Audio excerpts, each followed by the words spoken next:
Hey guys, welcome back to the Geography Academy. Remember, this video is just a small part of a much larger course that's available below if you just follow the links and instructions.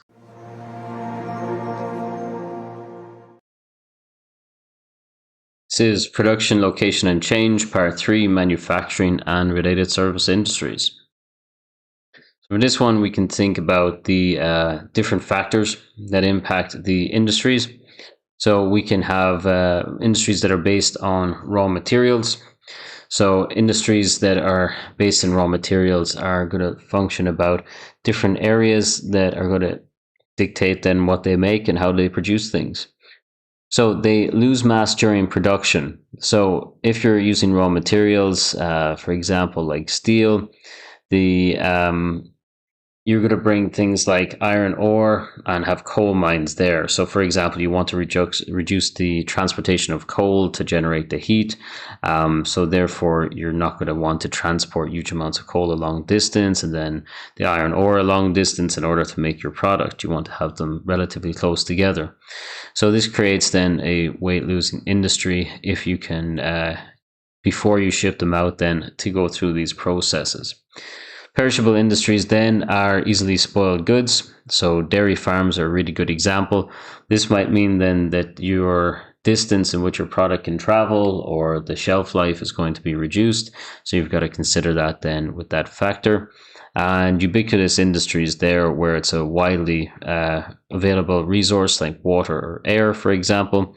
And this can mean that soft drinks bottling plants like Coca-Cola and Pepsi can be basically made anywhere. Market-oriented industries then are ones where the demand is going to dictate then the cost and distribution.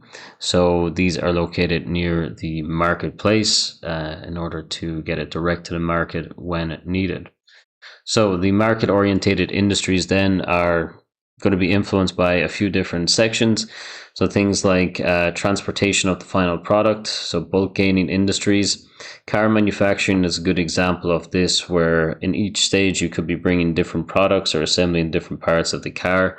But as the car is being built, it's actually increasing or bulk gaining during this process, meaning the final product is going to be the heaviest. So the perishable goods service-based industry then as well, going back into that idea. So producing fresh food, pharmaceuticals, newspapers, for example, its distributions maybe more in near urban centers and major distribution centers.